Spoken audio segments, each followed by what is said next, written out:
Hello guys, welcome to our channel. అలా మొదలైంది. ఈరోజు మనం డిస్కస్ చేసుకునే టాపిక్ ఏంటి అంటే గిల్లీ వర్సెస్ ఒక్కడు. ఇదేదో నిన్న మొన్న జరుగుతున్న గొడవ కాదండి. ఎప్పటి నుంచో తమిళ ఆడియన్స్ అండ్ తెలుగు ఆడియన్స్ ఏదో ఒక ప్లాట్ఫామ్లో ఇలా గొడవ పడుతూనే ఉన్నారు. ఈరోజు గిల్లీ వర్సెస్ ఒక్కడు, నిన్న PS1 and PS2 with Baahubali 1 and Baahubali 2. నిజానికి మన తెలుగు ఆడియన్స్ చాలా గొప్ప వాళ్ళండి. వాళ్ళకి సినిమా బాగుంటే చాలు, అది ఏ ఇండస్ట్రీ, ఆ హీరో ఎవరు, అతని బ్యాక్గ్రౌండ్ ఏంటి, ఇదంతా వాళ్ళకి అనవసరం. ఎందుకంటే ఒక్కసారి ఇష్టపడ్డారు అంటే గుండెల్లో పెట్టేసుకుంటారు. వీళ్ళే ఆ హీరోకి ఒక బ్యాక్గ్రౌండ్ అయిపోతారు. అందుకే మీరు చూడండి, ఏ ఇండస్ట్రీ హీరోస్ అయినా తెలుగు ఆడియన్స్ని చాలా ఇష్టపడతారు.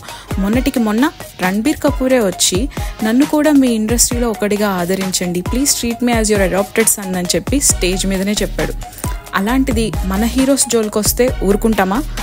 నేను చెన్నైలో వర్క్ చేసేటప్పుడు ఒక తమిళ అమ్మాయి అస్సలు మహేష్ బాబుకి యాక్టింగ్ వచ్చా అని అడిగింది. చిత్రం ఏంటో చూడండి, ఆ అమ్మాయి విజయ్ ఫ్యాన్.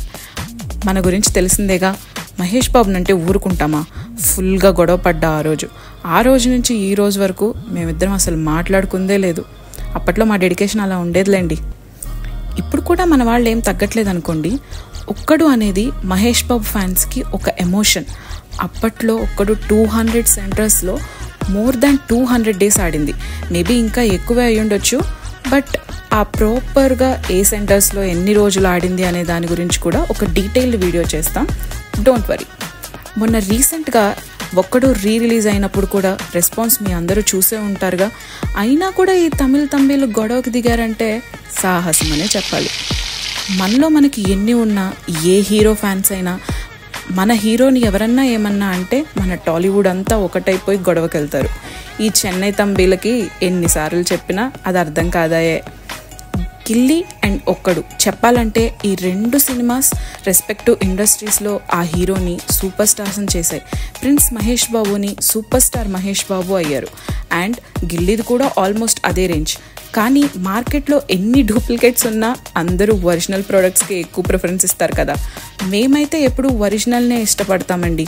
ఎందుకంటే చాలా తమిళ ఆర్ మలయాళం మూవీస్ రీమేక్ చేసిన ఒరిజినల్ చూసుంటే రీమేక్ అసలు చూడటానికి ఇష్టపడం, ఎందుకంటే ఆ ఎసెన్స్ మిస్ అయిపోతుంది కాబట్టి. సో మహానటిలో DQ చెప్పినట్టు మాకు ఒక్కడు క్లాసిక్, దాని జోలికి వస్తే TFI రేంజ్ ఏంటో చూపిస్తాం. అయినా విజయ్ అండ్ మహేష్ బాబు ఇద్దరూ టాప్ స్టార్సే, రెస్పెక్టివ్ ఇండస్ట్రీస్లో టాప్ హీరోసే. వాళ్ళకి ఇండియాలోనే కాదు నేషన్ వైడ్గా హ్యూజ్ ఫ్యాన్ బేస్ ఉంది. ఒకరేమో చిన్నపిల్లలకి హార్ట్ ఆపరేషన్స్ చేయిస్తే, ఇంకొకరేమో పాలిటిక్స్లో జాయిన్ అయి సేవ చేద్దాం అనుకుంటున్నారు. వాళ్ళే కూల్గా, కామ్ అండ్ కంపోజ్డ్గా ఉన్నారు. ఇంకా మనం ఎంతండి.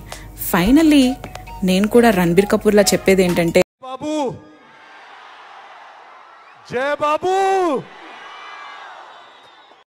సో ఇలాంటి మరిన్ని ఇంట్రెస్టింగ్ వీడియోస్ కోసం please subscribe to our channel.